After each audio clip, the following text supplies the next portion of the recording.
सोचो, ऐसे वर्कशॉप्स जहां स्किल्ड क्राफ्ट्समैन बड़े ध्यान से एक्सक्विजिट स्कल्पचर्स और ज्वेलरी बना रहे हैं। ये क्राफ्ट्समैन अपने काम में इतने निपुण थे कि उनकी बनाई हुई चीजें आज भी हमें आश्चर्यचकित कर देती हैं। उनके हाथों की कला में एक जादू था जो हर स्कल्पचर और ज्वेलरी पीस में झलकता था। ये वर्कशॉप सिर्फ काम करने की जगह नहीं थे, बल्कि कला और संस्कृति के केंद्र थे, जहां हर दिन कुछ नया और अद्वितीय रचा जाता था।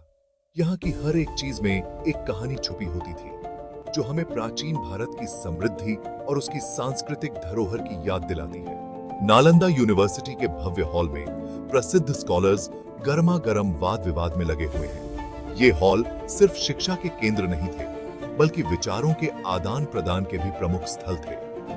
यहाँ पर स्कॉलर्स विभिन्न विषयों पर चर्चा करते थे, नए नए विचारों का आदान प्रदान करते थे और ज्ञान की सीमाओं को आगे बढ़ाते थे। नालंदा यूनिवर्सिटी का माहौल इतना प्रेरणादायक था कि यहाँ आने वाले हर छात्र और शिक्षक को एक नई दिशा मिलती थी। यहाँ की शिक्षा प्रणाली ने न केवल भारत को, बल्कि पूरी दुनिया को प्रभावित किया। यह एक ऐसा स्थान था जहाँ ज्ञान और बुद्धिमत्ता का संगम होता था। रेशम और मसालों से लदे हुए कारवां लेजेंडरी सिल्क रोड से गुजर रहे हैं, जो इंडिया को दुनिया से जोड़ रहे हैं। ये कारवां सिर्फ व्यापार के साधन नहीं थे, बल्कि संस्कृतियों के मेलजोल का भी माध्यम थे। इन व्यापार मार्गों के माध्यम से न केवल वस्त्र और मसाले, बल्कि विचार, कला और विज्ञान भी एक देश से दूसरे देश तक पहुंचते थे। सिल्क रोड ने भारत को एक वैश्विक मंच पर स्थापित किया, जहां से भारतीय संस्कृति और सभ्यता की गूंज दूर दूर तक सुनाई देती थी। इन मार्गों ने भारत को एक महत्वपूर्ण व्यापारिक और सांस्कृतिक केंद्र बना दिया। ये एक झलक है प्राचीन भारत की, एक ऐसी सिविलाइजेशन जो सदियों तक फलती फूलती रही और दुनिया पर अपनी अमिट छाप छोड़ गई। यहाँ के बस्लिंग मार्केट प्लेसेस में हर दिन एक नया उत्सव होता था, जहां व्यापारी, कलाकार और विद्वान एक साथ मिलते थे। यहाँ की गलियों में हर कदम पर एक नई कहानी मिलती थी, जो इस सभ्यता की समृद्धि और विविधता को दर्शाती थी। प्राचीन भारत की यह जीवंतता और ऊर्जा आज भी हमें प्रेरित करती है और हमें अपनी जड़ों से जुड़ने का एहसास कराती है। विशाल मंदिरों से लेकर इंट्रिकेट नक्काशी तक, प्राचीन भारत क्रिएटिविटी, नॉलेज और स्पिरिचुअलिटी का संगम था। यहाँ के मंदिर सिर्फ पूजा स्थल नहीं थे, बल्कि कला और वास्तुकला के अद्वितीय उदाहरण भी थे। इन मंदिरों की नक्काशी में हर एक रेखा और हर एक आकृति में एक कहानी छुपी होती थी। यहाँ की वास्तुकला ने न केवल भारत को, बल्कि पूरी दुनिया को प्रभावित किया। प्राचीन भारत की यह कला और वास्तुकला आज भी हमें उसकी समृद्धि और उसकी सांस्कृतिक धरोहर की याद दिलाती है। यह एक ऐसी धरती थी जहां फेथ और रीजन साथ साथ चलते थे, जहां कला जिंदगी को दर्शाती थी और जहां एजुकेशन सबसे ज्यादा महत्वपूर्ण था।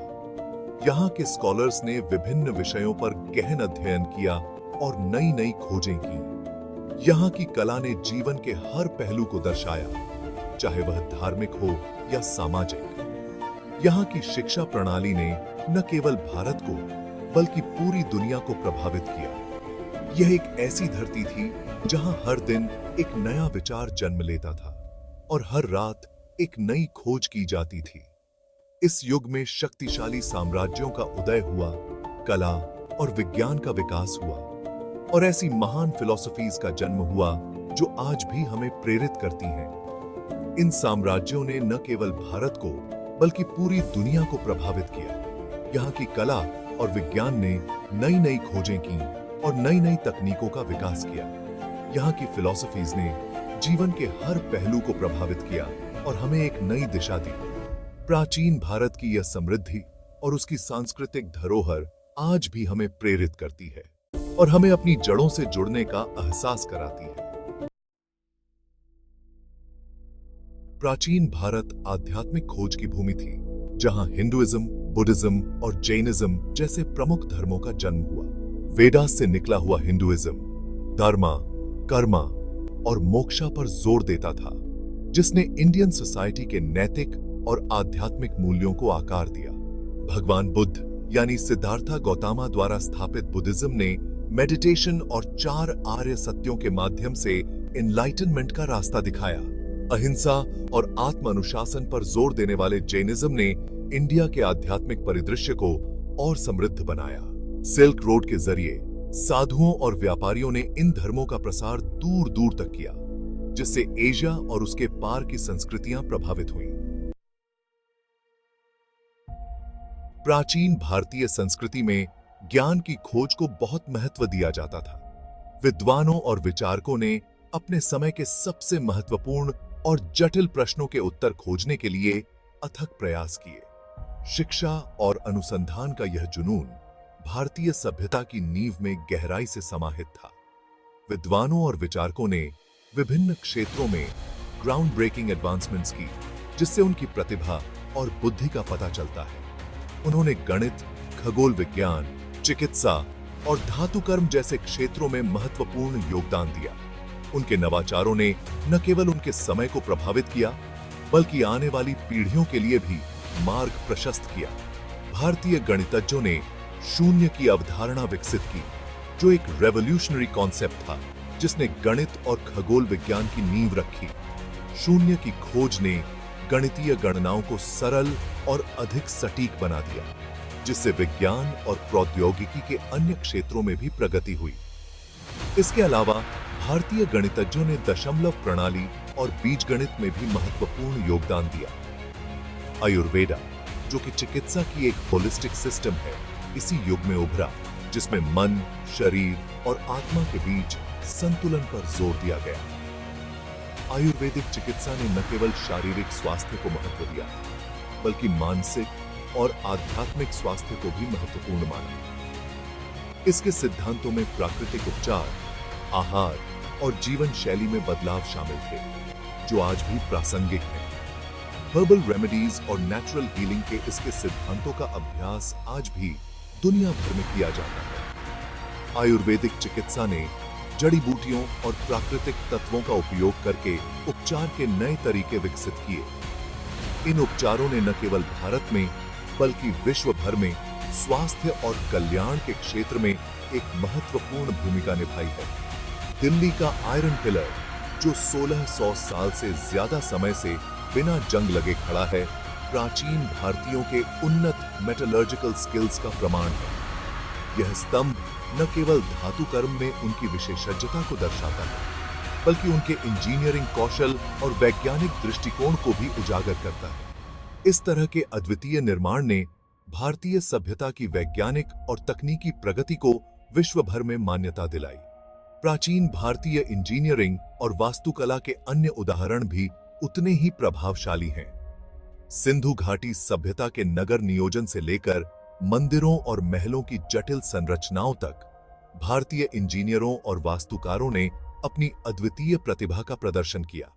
उनके कार्यों ने न केवल उनके समय को प्रभावित किया, बल्कि आधुनिक इंजीनियरिंग और वास्तुकला के लिए भी प्रेरणा का स्रोत बने। इन सभी नवाचारों और खोजों ने भारतीय सभ्यता को एक अद्वितीय पहचान दी। प्राचीन भारतीय विद्वानों और वैज्ञानिकों की मेहनत और समर्पण ने न केवल उनके समय को समृद्ध किया, बल्कि आने वाली पीढ़ियों के लिए भी एक मजबूत नींव रखी। उनकी विरासत आज भी विज्ञान और नवाचार के क्षेत्र में प्रेरणा का स्रोत बनी हुई है। Section 4, the beauty of expression, arts and literature.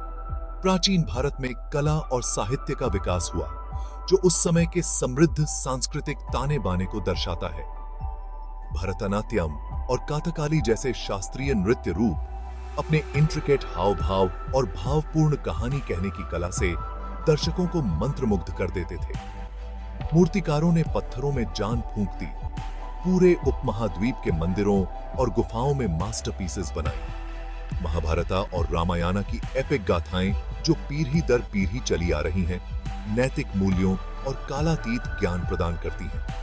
ये साहित्यिक खजाने आज भी प्रेरित और मनोरंजन करते हैं, जो कहानी कहने की स्थायी शक्ति को प्रदर्शित करते हैं। Section 5, The Pursuit of Wisdom, Education in Ancient India. Education in ancient India was not just a means to an end, but a lifelong pursuit of wisdom and understanding. The ancient Indian education system was deeply rooted in the cultural and spiritual ethos of the time, emphasizing holistic development. प्राचीन भारत में शिक्षा को बहुत महत्व दिया जाता था और यह केवल औपचारिक शिक्षा तक सीमित नहीं थी। यह जीवन के हर पहलू में ज्ञान और नैतिकता के समावेश पर जोर देती थी। गुरुकुल प्रणाली, जहां छात्र अपने गुरु के साथ रहते थे, शिक्षा का एक प्रमुख रूप था और यहां सीखने के केंद्र दूर-दूर से छात्रों को आकर्षित करते थे। छात्र विभिन्न क्षेत्रों से आते थे और शिक्षा के प्रति उनकी यह यात्रा एक तीर्थ यात्रा के समान मानी जाती थी। यह यात्रा न केवल शैक्षिक बल्कि सांस्कृतिक और आध्यात्मिक विकास का भी एक महत्वपूर्ण हिस्सा थी। तक्षशिला, जो दुनिया के सबसे पहले विश्वविद्यालयों में से एक था, शिक्षा का एक प्रमुख केंद्र था। यहां विभिन्न विषयों का अध्ययन किया जाता था और यह विश्वविद्यालय अपने समय के सबसे प्रतिष्ठित संस्थानों में से एक था। चिकित्सा, खगोल विज्ञान और कानून के अध्ययन के लिए एक प्रसिद्ध केंद्र था। यहाँ के विद्वान और शिक्षक अपने ज्ञान और अनुसंधान के लिए प्रसिद्ध थे और उन्होंने इन क्षेत्रों में महत्वपूर्ण योगदान दिया। बौद्ध शिक्षा का केंद्र नालंदा यूनिवर्सिटी पूरे एशिया से विद्वानों को आकर्षित करता था और यह शिक्षा और अनुसंधान का एक प्रमुख केंद्र था।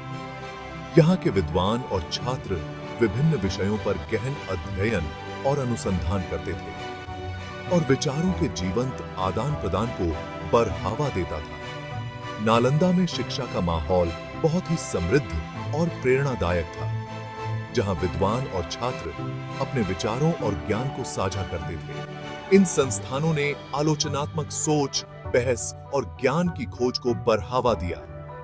यहाँ के विद्वान और छात्र विभिन्न विषयों पर गहन चर्चा और बहस करते थे, जिससे उनकी सोच और समझ में गहराई आती थी, जिससे विभिन्न क्षेत्रों में महत्वपूर्ण योगदान देने वाले विद्वानों की पीढ़ियां तैयार हुईं। इन संस्थानों में शिक्षा का स्तर बहुत ऊंचा था और यहाँ के विद्वान और छात्र अपने ज्ञान और अनुसंधान के लिए प्रसिद्ध थे। शिक्षा पर जोर ने एक ऐसे समाज की नींव रखी जो ज्ञान और बौद्धिक जिज्ञासा को महत्व देता था।